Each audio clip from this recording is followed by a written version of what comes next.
Hello Karnataka, ನಾನು ಗುರು. ಇವತ್ತಿನ vlog ಮಾಡೋಣ ಶುರು ಅಂತ ಹೇಳಿ ಬೆಳಗ್ಗೆ ಹೊರಟೆ ಕಾಲೇಜ್ ಕಡೆ. ಸೊ ಇಷ್ಟ ದಿನ ಆದ್ಮೇಲೆ ಇವಾಗ ನೋಡಿದಾಗ ಗೊತ್ತಾಯ್ತು, ಈ 2 ಬಿಲ್ಡಿಂಗ್ ಟೋಪಿ ಇದೆ, ಈ ಬಿಲ್ಡಿಂಗ್ ಟೋಪಿ ಇಲ್ಲ ಅಂತ ಟೋಪಿ ರೆಡಿ ಮಾಡ್ತಿದ್ರು. ಇಂಥವ್ರೆಲ್ಲ ನೋಡಿ ನಾನು ಹೇಳಕ್ ಇಷ್ಟಪಡೋದು ಒಂದೇ, ನಿಮ್ಮ ಈ ತರದೆಲ್ಲ ಇದಾರೆ ಜನ. ಸೊ ಬನ್ನಿ ಇವತ್ತಿನ ನಮ್ ದಿನದಲ್ಲಿ ನಮ್ಮ ಮಂಗಗಳ ಸೇನೆ ತೋರಿಸ್ತೀನಿ. ಇದು ನೋಡಿ ನಮ್ಮ ಮೊದಲನೇ ಮಂಗ ಆರಾಮ ಮಲ್ಕೊಳುತ್ತೆ. ಬರೋದೇ ಕಾಲೇಜಿಗೆ ಇದಕ್ಕೆ ಗುರು. ಇನ್ನು ನೋಡ್ದಾಗ ನಾನು ಹೇಳೋದಿದೆ, ಕೇಳ್ರಲ್ಲ ಅಂದ್ರೆ ಇವ್ ಮಾಡಕ್ ಬರ್ತೀರಾ?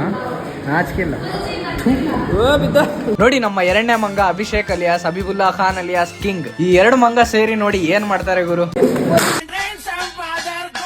ತಮಾಷೆ ತಮಾಷೆ ಅನ್ಕತ್ತ ಅಮಾಸೆ ಆಗುತ್ತೆ ಅಂತ ಹೇಳ್ತಾರಲ್ಲ, ಹಾಗೆ ಹಿಂಗ್ ಮಾಡ್ಕೊಂತ ಇವ್ನ್ ಫೋನ್ ಹೊಡೆದಿಟ್ಟ. ಇದು ನಮ್ಮ 3ನೇ ಮಂಗ. ಇದ್ರ ಬಗ್ಗೆ ನಾ ಜಾಸ್ತಿ ಹೇಳಲ್ಲ, ಯಾಕಂದ್ರೆ ಇದು ಸೈಲೆಂಟ್ ಕಿಲ್ಲರ್. ನೀವೇ ಮುಂದೆ ಅರ್ಥ ಮಾಡ್ಕೊಳ್ಳಿ. ಸೊ ಇದಾದ್ಮೇಲೆ ನೋಡಿ ಗುರು, ನಮ್ ಕಾಲೇಜ್ ಹೊಸ ಬಿಲ್ಡಿಂಗ್ ಎಷ್ಟು ನೀಟಾಗಿ ಎಷ್ಟು ಗಟ್ಟಿಯಾಗಿ ಕಾಣ್ತಿದೆ. ಸೊ ಕಾಲೇಜ್ ಎಲ್ಲ ಮುಗಿಸ್ಕೊಂಡು ಮನೆಗ್ ಬಂದೆ. ಅಮ್ಮನ ಜೊತೆ ಇವತ್ತಿನ ದಿನ ಹೇಗಿತ್ತು ಅಂತ ಡಿಸ್ಕಸ್ ಮಾಡ್ಕೊಂತ ಕೂತಿದ್ವಿ. ಬಟ್ ಇದು ಯಾರ್ಯಾರಿಗೆ ಮಾಡಕ್ ಬರುತ್ತೆ ಈ ತರ ಅಂತ ಕಮೆಂಟ್ ಮಾಡಿ. ಸೊ ಇದನ್ನೆಲ್ಲ ಮುಗಿಸ್ಕೊಂಡು ನಾನು ಹೊರಟೆ ಕಟಿಂಗ್ ಶಾಪ್ ಹತ್ರ ಕಟಿಂಗ್ ಮಾಡ್ಲಿಕ್ಕೆ. ಇದು ಬಿಫೋರ್ ಅಂಡ್ ಮತ್ತೆ ಇದು ಆಫ್ಟರ್ ಲುಕ್ ಹೇಗಿದೆ ಅಂತ ಕಮೆಂಟ್ ಸೆಕ್ಷನ್ ಕಮೆಂಟ್ ಮಾಡಿ. ಮತ್ತೆ ಸಿಗ್ತೀನಿ ನೆಕ್ಸ್ಟ್ ವ್ಲಾಗ್ ಅಲ್ಲಿ. Thank you so much for watching. Bye.